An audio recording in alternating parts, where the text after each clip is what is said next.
ഒരു ഐഡിയ കിട്ടിക്കഴിഞ്ഞപ്പോൾ കയ്യിലുണ്ടായിരുന്ന മെറ്റീരിയൽസൊക്കെ കൂടി വാരിക്കൂട്ടി ചെയ്തൊരു വീഡിയോ ആണ് കേട്ടോ ഇന്നത്തെ മാല എന്ന് പറയുന്നത്. എത്രത്തോളം പെർഫെക്റ്റ് ആണ്, കാണാൻ ഭംഗിയുണ്ടോ എന്നൊന്നും എനിക്കറിയില്ല. നിങ്ങൾ തന്നെ കമൻറ്റ് ചെയ്യണം. കളർ കോമ്പിനേഷൻസ് ഒന്നും അത്രയ്ക്ക് പോരാന്നാണ് എനിക്ക് തോന്നിയത് കേട്ടോ. പിന്നെ എൻ്റെ കയ്യിൽ വൈറ്റ് സ്റ്റോൺ ചെയിൻ ഉണ്ടായിരുന്നില്ല. വൈറ്റ് സ്റ്റോൺ ചെയിൻ വെച്ച് ചെയ്യുകയാണെങ്കിൽ കുറച്ചും കൂടി ഒരു ഭംഗി ഉണ്ടാവും. അതുപോലെ പെൻഡൻസിൻ്റെയും കളറ് നമ്മൾ കോമ്പിനേഷനായിട്ട് എടുത്തത് അത്രയ്ക്ക് പോരാന്ന് എനിക്ക് തോന്നി. എന്തായാലും നിങ്ങളുടെ അഭിപ്രായം കമൻറ്റിൽ പറയൂ. ഞാനൊരു ഗോൾഡ് ചെയിൻ കണ്ടിട്ടാണ് ഈ ഒരു മാല ചെയ്ത് നോക്കുന്നത് കേട്ടോ. അത് കണ്ടപ്പോൾ എനിക്ക് ഒരുപാട് ഇഷ്ടമായി. അപ്പോൾ ഇതെങ്ങനെ ഹാൻഡ് മെയ്ഡായിട്ട് ചെയ്താൽ ഭംഗി ഉണ്ടാവുമെന്ന് അറിയാൻ ഭയങ്കര ഒരു ആകാംക്ഷ. അങ്ങനെയാണ് ഞാൻ അത്രയും പെട്ടെന്ന് തന്നെ ചെയ്തത്. അപ്പോൾ ഇതേ നമ്മൾ സ്റ്റോൺ ചെയിൻ്റെ ഒക്കെ ലെങ്ത് ഇത് കട്ട് ചെയ്തെടുക്കുന്നുണ്ട്. വൈറ്റ് കിട്ടാത്തതുകൊണ്ട് ഞാൻ റെഡ് വെച്ചിട്ടാണ് ചെയ്തത്. കൂടുതലും റെഡ് ആയതുകൊണ്ടായിരിക്കാം എനിക്കൊരു ഭംഗി കുറവ് തോന്നിയത്. ആ ഒരു സ്റ്റോൺ ചെയിൻ നമ്മൾ വൈറ്റ് എടുക്കുകയാണെങ്കിൽ ആ റെഡും വൈറ്റും ഗ്രീനും കോമ്പിനേഷൻ വരുമ്പോൾ കുറച്ചും കൂടി ഭംഗി ഉണ്ടാവും. പക്ഷേ എന്തോ എൻ്റെ കയ്യിൽ ഉണ്ടായിരുന്നില്ല. പിന്നെ ഞാൻ പറഞ്ഞല്ലോ, ഒരു ഐഡിയ കിട്ടിയാൽ എനിക്കത് വേഗം തന്നെ ചെയ്ത് നോക്കണം, എങ്കിലാണ് ഒരു സമാധാനം ഉണ്ടാവുള്ളൂ. അപ്പോൾ ഞാൻ ഇതൊക്കെ ഇങ്ങനെ അറേഞ്ച് ചെയ്യുന്നുണ്ട്. ഞാൻ പറഞ്ഞല്ലോ, എൻ്റെ കയ്യിൽ പെൻഡൻറ്റിൻ്റെയും സ്റ്റോക്ക് കുറവായിരുന്നു. ഈ ഒരു 4 പീസേ ഉണ്ടായിരുന്നുള്ളൂ. പിന്നെയുള്ളത് ഒരു സ്കൈ ബ്ലൂ ആണ്. അത് ഇതിന് മാച്ച് ആവില്ല. അപ്പോൾ പിന്നെ ഞാൻ എന്ത് ചെയ്തെന്ന് വെച്ചാൽ സെൻറ്ററിലേക്ക് ഞാനൊരു പാലക്കയുടെ പെൻഡൻറ്റ് വെച്ചു. പക്ഷേ അത് അത്രയ്ക്ക് അങ്ങോട്ട് ഭംഗിയായില്ല എന്ന് എനിക്ക് തോന്നി. പക്ഷേ സെൻറ്റർ ഗ്യാപ്പ് ഇട്ട് കിടക്കണ്ടല്ലോ എന്ന് വിചാരിച്ചിട്ടാണ് ഞാൻ അങ്ങനെ ചെയ്തത്. അപ്പോൾ ആദ്യം നമ്മളിതേ ബാക്കിൽ നിന്ന് നമ്മളൊരു 10 സ്റ്റോൺ വിട്ടിട്ടാണ് ഫസ്റ്റത്തെ പെൻഡൻറ്റ് നമ്മൾ ഇട്ട് കൊടുക്കുന്നത്. അതുപോലെ തന്നെ 10 എന്നുള്ളതൊരു 10-12 സ്റ്റോൺ വിട്ടിട്ട് ചെയ്യായിരുന്നു എന്ന് എനിക്ക് പിന്നീട് തോന്നി കേട്ടോ. ഗ്യാപ്പ് കുറച്ചും കൂടി കൂട്ടിയിരുന്നെങ്കിൽ സെൻറ്ററിൽ ആ ഒരു സ്റ്റോണിൻ്റെ ആവശ്യം വരില്ലായിരുന്നു. പക്ഷേ അപ്പോൾ വല്ലാതെ ഗ്യാപ്പ് ഫീൽ ചെയ്യുകയും ചെയ്യും. അപ്പോൾ എന്തെങ്കിലും ആവട്ടെ, നിങ്ങൾക്ക് ഈ ഒരു ഐഡിയ മനസ്സിലായി കഴിഞ്ഞാൽ നിങ്ങളുടെ കയ്യിൽ നല്ല കളർ കോമ്പിനേഷനിലുള്ള പെൻഡൻറ്റും വൈറ്റ് സ്റ്റോൺ ചെയിനൊക്കെ ഉണ്ടെങ്കിൽ ഒന്ന് ട്രൈ ചെയ്ത് നോക്കിക്കോളൂ. എളുപ്പം ചെയ്യാനായിട്ട് നല്ല ഭംഗിയുണ്ട്. ഈ ഒരു കളർ കോമ്പിനേഷനിൽ മാത്രമാണ് എനിക്കൊരു പ്രശ്നം ഫീൽ ചെയ്തത് കേട്ടോ. അപ്പോൾ ഇത് നമ്മൾ ആദ്യത്തെ പെൻഡൻറ്റ് ഫ്യൂസ് സ്റ്റാറിലേക്ക് ഇതുപോലെ കോർത്തെടുക്കുകയാണ് ചെയ്യുന്നത്. നമുക്ക് നമ്മുടെ സ്റ്റോൺ ചെയിനിലേക്ക് കണക്ട് ചെയ്ത് കൊടുക്കാൻ വേറെ ഒരു മെത്തേഡും ഇല്ല. ഈ ഒരു മെത്തേഡ് മാത്രമേ ഉള്ളൂ. സ്റ്റോൺ ചെയിൻ നമ്മളത് ഇതുപോലെ ഫ്യൂസ് സ്റ്റാർ പെൻഡൻറ്റിലേക്ക് കോർത്തിട്ട് നമ്മൾ ആ ഒരു 10 സ്റ്റോൺ വിട്ടിട്ട് നമ്മളിത് അതിലേക്ക് ചുറ്റിയെടുക്കുകയാണ് ചെയ്യുന്നത് കേട്ടോ. ഈ ഒരു രീതി അല്ലാതെ വേറെ ഒന്നുമില്ല. പിന്നെ നമ്മൾ ഇതിൻ്റെ ഉള്ളിലൂടെ കോർത്ത് കൊടുക്കണം. സ്റ്റോൺ ചെയിൻ കുറച്ച് വലുതായതുകൊണ്ട് തന്നെ നമുക്ക് അതിൻ്റെ ഉള്ളിലൂടെ കോർത്തെടുക്കാനും പറ്റില്ല. നമ്മളിപ്പോൾ കോർത്തെടുത്താലും നമുക്ക് അവിടെ ലോക്ക് ചെയ്ത് നിർത്താൻ വേറെ ഓപ്ഷനൊന്നുമില്ല. അപ്പോൾ ഇതാണ് ഏറ്റവും നല്ലത്. നമ്മളിത് ചുറ്റിയെടുക്കുമ്പോൾ ശ്രദ്ധിക്കുക, സ്റ്റോണൊന്നും തിരിഞ്ഞു പോവാതെ, പെൻഡൻറ്റും അതുപോലെ തല തിരിഞ്ഞു പോവാതെ സ്റ്റഡി ആയിട്ട് നിൽക്കുന്ന രീതിയിൽ കുറച്ചൊരു ഹാങ് ചെയ്ത് വരുന്നത്. വല്ലാതെ ടൈറ്റിൽ പിടിക്കരുത്. അങ്ങനെ ഇതുപോലെ സ്റ്റോണിൻ്റെ ആ ഒരു ഗ്യാപ്പിലൂടെ നമ്മളിതിനെ ചുറ്റിയെടുത്തിട്ടുണ്ട്. ഇനി നമ്മുടെ പെൻഡൻറ്റിൻ്റെ അടുത്തേക്ക് കൊണ്ടുവന്നിട്ട് അവിടെ ഒന്ന് ചുറ്റി കൊടുക്കുകയാണ് ചെയ്യുന്നത്. 2-3 ചുറ്റി കഴിഞ്ഞാൽ നമുക്ക് കട്ട് ചെയ്ത് കളയാം കേട്ടോ.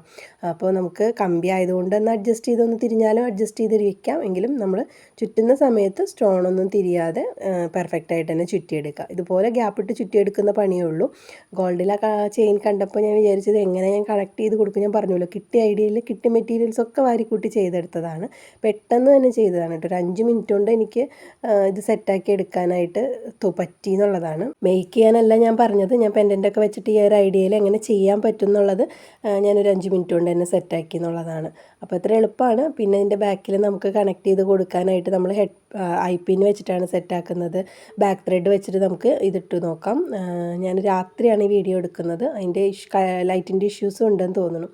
അപ്പോൾ ഇതേ നമ്മുടെ ഒരു പെൻഡൻറ്റ് നമ്മളിവിടെ കണക്ട് ചെയ്ത് കഴിഞ്ഞിട്ടുണ്ട്. ഇതുപോലെ നമ്മൾ ഗ്യാപ്പിട്ട് പെൻഡൻറ്റ്സ് കണക്ട് ചെയ്യുകയാണ് ചെയ്യുന്നത്. ഞാനിതൊരു 60 സ്റ്റോൺ വരുന്ന രീതിയിൽ അങ്ങനെ ലെങ്ത്തിലാണ് കട്ട് ചെയ്തെടുത്തിരിക്കുന്നത് കേട്ടോ. അപ്പോൾ ഇതിൻ്റെ അളവൊന്നും കറക്റ്റാണോ എന്നൊന്നും എനിക്ക് തുടക്കത്തിൽ അറിയുന്നുണ്ടായിരുന്നില്ല. ഞാൻ ജസ്റ്റ് എടുത്തു എന്നുള്ളൂ.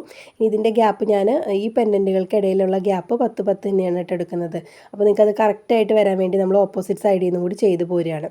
കാരണം ഇവിടെ നിന്ന് ഇങ്ങനെ ചെയ്ത് പോകുമ്പോൾ ബാലൻസ് ശരിയല്ലെങ്കിലോ എന്ന് വിചാരിച്ചിട്ട് ഞാൻ ഓപ്പോസിറ്റ് സൈഡിൽ നിന്ന് ചെയ്യുകയാണ്. സെൻറ്ററിൽ ഞാൻ ആ ഒരു പാലക്കയും കൂടി സെറ്റ് ചെയ്ത് കൊടുക്കുന്നുണ്ട്. നിങ്ങളുടെ സ്റ്റോണിൻ്റെ എണ്ണത്തിനനുസരിച്ച് നിങ്ങളതിനെ ഡിവൈഡ് ചെയ്ത് എടുക്കുക കേട്ടോ. എത്ര ഇത് ഗ്യാപ്പ് വേണം എന്നുള്ളതൊക്കെ കറക്റ്റ് സ്റ്റോണ് എത്ര എണ്ണം ഉണ്ടെന്ന് നോക്കിയിട്ടൊക്കെ ചെയ്യുക. നിങ്ങൾ ഇരട്ട സംഖ്യയിൽ സ്റ്റോൺ എടുക്കുകയാണെങ്കിൽ കുറച്ചും കൂടി എളുപ്പമായിരിക്കും നിങ്ങൾക്ക് ഡിവൈഡ് ചെയ്തെടുക്കാനായിട്ട്. അപ്പോൾ അതേ മെത്തേഡിൽ തന്നെ നമ്മൾ ഓപ്പോസിറ്റ് സൈഡിൽ ഒരു മെറൂൺ കളറ് പെൻഡൻറ്റ് നമ്മൾ ചുറ്റിയെടുക്കുന്നുണ്ട്. ഇതെന്തിനാണെന്ന് വെച്ചാൽ ഞാൻ പറഞ്ഞല്ലോ, ഗ്യാപ്പ് കറക്റ്റായിട്ട് ശരിയാവാൻ വേണ്ടിയിട്ടാണ് ഞാൻ 2 സൈഡിൽ നിന്ന് ചെയ്ത് കൊടുക്കുന്നത്. നമ്മുടെ ഐഡിയ മാത്രമേ നമ്മുടെ കയ്യിലുള്ളൂ. നമുക്ക് എങ്ങനെ ചെയ്യണമെന്നൊന്നും ആ സമയത്ത് അറിയണ്ടായിരുന്നില്ലല്ലോ. പെട്ടെന്ന് ചെയ്യുന്ന ഐഡിയയിൽ ചിലതിങ്ങനെ ചെയ്ത് വരുമ്പോൾ ചിലപ്പോൾ നമുക്കൊക്കെ തെറ്റിപ്പോട്ടോ. ഒരു ഐഡിയ ഇല്ലാണ്ട് ചെയ്ത് കഴിഞ്ഞാൽ തെറ്റിപ്പോവും. അങ്ങനെ ഒരുപാട് അനുഭവം എനിക്ക് ഉണ്ടായിട്ടുണ്ട്. കണ്ട ആ ഒരു ഇതിൽ വേഗം ചെയ്യാനൊക്കെ നോക്കും. നമുക്ക് കറക്റ്റായിട്ട് അതിൻ്റെ എങ്ങനെ ചെയ്യണം എന്നുള്ളൊരു ഐഡിയ ഒന്നും ഇല്ലെങ്കിൽ നമുക്ക് തെറ്റിപ്പോവും. പിന്നെ ഇരുന്ന് നമ്മളിതൊക്കെ വേണമെങ്കിൽ കട്ട് ചെയ്ത് കളയണം. ഫ്യൂസ് സ്റ്റാറൊക്കെ അങ്ങനെ കുറേ മിസ്സായിട്ടുണ്ട് എൻ്റെ നിന്ന്. വെറുതെ ആവശ്യമില്ലാണ്ട് ഞാൻ ശ്രദ്ധിക്കാതെ ചെയ്തിട്ട് അങ്ങനെയൊക്കെ പോയിട്ടുണ്ട്. അപ്പോൾ നിങ്ങളതൊക്കെ ശ്രദ്ധിക്കുക. നിങ്ങൾക്കൊരു ഐഡിയ തോന്നിക്കഴിഞ്ഞാൽ ചെയ്യുന്നതിന് മുമ്പ് നമ്മൾ പല പ്രാവശ്യം നിങ്ങൾ നോക്കുക അതെങ്ങനെ ചെയ്യാം, എളുപ്പത്തിൽ ചെയ്യാം, മെറ്റീരിയൽസ് വേസ്റ്റേജ് ഇല്ലാണ്ട് എങ്ങനെ ചെയ്യാമെന്നൊക്കെ ശ്രദ്ധിച്ചിട്ട് ചെയ്തോളൂ. എൻ്റെ പോലെ നിങ്ങൾക്ക് അനുഭവം വരരുതെന്ന് വെച്ചിട്ടാണ് ഞാൻ പറയുന്നത്. തുടക്കത്തിലൊക്കെ എനിക്ക് അങ്ങനെ കുറേ പറ്റിയിട്ടുണ്ട്. പിന്നെ ഇപ്പോൾ ഞാൻ ശ്രദ്ധിക്കും. പക്ഷേ ഈ ഒരു ഐറ്റം കണ്ടപ്പോൾ എനിക്ക് എന്താണെന്നറിയില്ല, അതൊന്ന് ചെയ്ത് നോക്കാൻ. നമുക്ക് ഹാൻഡ് മെയ്ഡായിട്ട് ചെയ്യാൻ പറ്റുമോ? സ്റ്റോൺ ചെയിൻ ആണല്ലോ നമ്മുടെ കയ്യിലുള്ളത് ഈ ഒരു പാറ്റേണിന് വേണ്ടിയിട്ട്. അപ്പോൾ അതെങ്ങനെ ഇതിലേക്ക് കണക്ട് ചെയ്ത് കൊടുക്കും എന്നൊക്കെയുള്ള ഭയങ്കര ഒരു കൺഫ്യൂഷൻ ഉണ്ടായിരുന്നു. അപ്പോൾ വേഗം ചെയ്ത് ഞാനത് ഫിനിഷ് ചെയ്തു.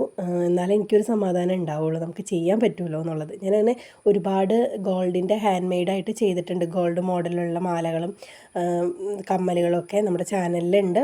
കുറച്ച് മുന്നേ ഉള്ള വീഡിയോസാണ്. അങ്ങനെ കുറേ ചെയ്തിട്ടുണ്ട് കേട്ടോ. നിങ്ങൾ ചാനൽ സബ്സ്ക്രൈബ് ചെയ്യാതെയാണ് വീഡിയോ കാണുന്നതെന്നുണ്ടെങ്കിൽ ഒന്ന് ചാനൽ സബ്സ്ക്രൈബ് ചെയ്ത് വെച്ചിട്ട് ഒന്ന് കയറി നോക്കിക്കോളും. നമ്മുടെ ഒരുപാട് വീഡിയോസ് അതുപോലെ ഗോൾഡ് ലുക്കിൽ വരുന്ന ഹാൻഡ് മെയ്ഡ് ജ്വല്ലറീസ് ചെയ്തിട്ടുണ്ട്. അതുപോലെ ജ്വല്ലറി മേക്കിംഗ് പഠിക്കാൻ നിങ്ങൾക്ക് താല്പര്യം ഉണ്ടെന്നുണ്ടെങ്കിൽ സ്ക്രീനിൽ കാണുന്ന നമ്പറിലൊന്ന് കോൺടാക്ട് ചെയ്തോളൂ. നമ്മൾ പെയ്ഡ് ക്ലാസ്സുകൾ കൊടുക്കുന്നുണ്ട്. അപ്പോൾ നമ്മുടെ മെയ്യിലെ ബാച്ച് 23-ാം തീയതി നാളെ സ്റ്റാർട്ട് ചെയ്യുന്നുണ്ട് കേട്ടോ. അപ്പോൾ ജോയിൻ ചെയ്യാൻ താല്പര്യമുള്ളവർ വേഗം സ്ക്രീനിൽ കാണുന്ന നമ്പറിൽ കോൺടാക്ട് ചെയ്തോളൂ. ഇനി ഫ്രീ ക്ലാസ് വേണ്ടവർക്ക് നമ്മുടെ ചാനലിൽ ഫ്രീ ക്ലാസ് ഉണ്ട്, പ്ലേലിസ്റ്റായിട്ട് അപ്ലോഡ് ചെയ്തിട്ടുണ്ട്. ഒന്ന് കയറി കണ്ടു നോക്കിക്കോളൂ കേട്ടോ. അതായത് നമ്മൾ സെൻറ്ററിൽ പാലക്ക പെൻഡൻറ്റും ലോക്ക് ചെയ്തിട്ടുണ്ട് കേട്ടോ. അത് 2 ഹോളുണ്ട്. അപ്പോൾ നമ്മൾ അതിൽ ഏറ്റവും താഴത്തെ ഹോളിലൂടെ കോർത്തിട്ടാണ് ചെയ്തിരിക്കുന്നത്. അത് നിങ്ങൾക്ക് എങ്ങനെ വേണമെങ്കിലും ചെയ്യാം. അതിനൊന്നും പ്രത്യേക ഒരു പാറ്റേൺ ഒന്നുമില്ല. നമുക്ക് എങ്ങനെയാണോ കംഫർട്ടായിട്ട് ചെയ്യാൻ പറ്റുന്നത് ആ രീതിയിൽ ചെയ്യാം. ഇനി നമ്മൾ 2 സൈഡിലും ഐപ്പിന്നൊന്ന് വെച്ച് കൊടുക്കുന്നുണ്ട്. ചെറിയ ലെങ്ത്തിൽ കട്ട് ചെയ്തെടുത്തിട്ട് ബാക്ക് ത്രെഡോ ബാക്ക് ചെയിനോ കണക്ട് ചെയ്യാൻ വേണ്ടിയിട്ടാണ് നമ്മളിത് ചെയ്യുന്നത്. അപ്പോൾ ഞാൻ കട്ട് ചെയ്തെടുത്ത പീസിൽ നിന്ന് തന്നെ ഐപ്പിന് 2ാമത്തെ പീസ് സെറ്റ് ചെയ്തെടുക്കുന്നുണ്ട് കേട്ടോ. ഇതൊക്കെ നമ്മൾ ഒരുപാട് നമ്മുടെ ക്ലാസ്സിലും അല്ലാതെയൊക്കെ വീഡിയോസ് അപ്ലോഡ് ചെയ്തിട്ടുണ്ട്. കട്ടിങ് പീസിൽ നിന്നൊക്കെ എങ്ങനെയാണ് സെറ്റ് ചെയ്യുക എന്നുള്ളത്. അപ്പോൾ ഇതുപോലെ വളച്ച് കൊടുത്തിട്ട് ഒന്ന് റൈറ്റിലേക്കും കൂടി ഒന്ന് വളച്ച് കഴിഞ്ഞാൽ നമ്മുടെ പെർഫെക്റ്റ് നമ്മൾ വാങ്ങിക്കുന്ന ഐപ്പിന്നിൻ്റെ ആ ഒരു ഷേപ്പിൽ കിട്ടും കേട്ടോ. അപ്പോൾ കാണാത്തവർ അതൊക്കെ ഒന്ന് കണ്ടു നോക്കിക്കോളൂ. ഇനി നമ്മുടെ ലെങ്ത്ത് കുറച്ചും കൂടി ഒന്ന് കുറയ്ക്കുന്നുണ്ട്. നമ്മുടെ ഒരു 3 സ്റ്റോണുമ്പോൾ നിൽക്കുന്ന രീതിയിലാണ് നമ്മളിത് ഒട്ടിച്ച് കൊടുക്കുന്നത്. ഗ്ലൂ അപ്ലൈ ചെയ്തിട്ട് അതിൻ്റെ മുകളിൽ കറക്റ്റായിട്ട് ഒട്ടിച്ച് കൊടുക്കുക.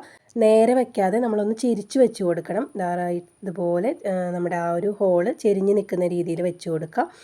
നിങ്ങൾക്ക് പറ്റുന്നില്ലെങ്കിൽ പ്ലെയറോ അങ്ങനെ എന്തെങ്കിലുമൊക്കെ വെച്ചിട്ട് നെയിൽ കട്ടറൊക്കെ വെച്ചിട്ട് വേണമെങ്കിൽ നിങ്ങൾക്ക് ഇങ്ങനെ പ്രസ് ചെയ്ത് പിടിച്ചിട്ട് വെച്ച് കൊടുക്കാം. കറക്റ്റ് ആ സെൻറ്ററിൽ വരുന്ന രീതിയിൽ തന്നെ വരിക. ഇനി ഇതിൻ്റെ മുകളിൽ നമ്മളൊരു ചെറിയൊരു പീസ് വാക്സ് ഷീറ്റ് ഒട്ടിച്ച് കൊടുക്കുന്നുണ്ട്. വാക്സ് ഷീറ്റ് നിങ്ങൾ എടുക്കുമ്പോൾ ശ്രദ്ധിക്കുക, ചെറിയ പീസ് തന്നെ എടുക്കണം, ഇല്ലെങ്കിൽ പുറത്തേക്ക് കാണും. അപ്പോൾ അത് കാണാതിരിക്കാൻ വേണ്ടി വളരെ ചെറിയ പീസ് തന്നെ എടുക്കുക. അപ്പോൾ 2 സൈഡിൽ ഐപ്പിന്നെ ഒട്ടിച്ചിട്ട് 2 പീസ് വാക്സ് ഷീറ്റ് അതിൻ്റെ മുകളിലായിട്ട് ഒട്ടിച്ച് കൊടുക്കാം. ഒന്നുകൂടി ഒന്ന് സെക്യൂറായിട്ടിരിക്കാൻ വേണ്ടിയിട്ടാണ്. വിട്ട് പോകുന്നുള്ള പേടിയൊന്നും നമുക്കപ്പോൾ വേണ്ട. അപ്പോൾ അതിന് ശേഷം നന്നായിട്ട് ഡ്രൈ ആയതിന് ശേഷം മാത്രം നിങ്ങൾ ബാക്ക് ത്രെഡൊക്കെ ഇട്ടിട്ട് യൂസ് ചെയ്യുക. ഞാൻ പറഞ്ഞില്ലേ, ചെറിയ പീസ് എന്ന് വെച്ചാൽ വളരെ ചെറിയ പീസാണ് ഞാൻ എടുത്തിരിക്കുന്നത്. ആ ഒരു സ്റ്റോണിൻ്റെ അതേ സൈസിൽ വരുന്ന പീസാണ് കേട്ടോ എടുത്തിരിക്കുന്നത്. 2 സൈഡിലും ഒട്ടിച്ച് കൊടുക്കുക. അപ്പോൾ ഇന്നത്തെ ഈ ഒരു മാലയുടെ ഫൈനൽ ലുക്ക് കണ്ടിട്ട് നിങ്ങൾക്ക് എങ്ങനെയുണ്ട് എന്നുള്ളത് നിങ്ങൾ കമൻറ്റ് ചെയ്യാൻ മറക്കരുത് കേട്ടോ. മോശമായിട്ട് തോന്നുന്നുണ്ടെന്നുണ്ടെങ്കിൽ നിങ്ങൾ കമൻറ്റ് ചെയ്തോളൂ.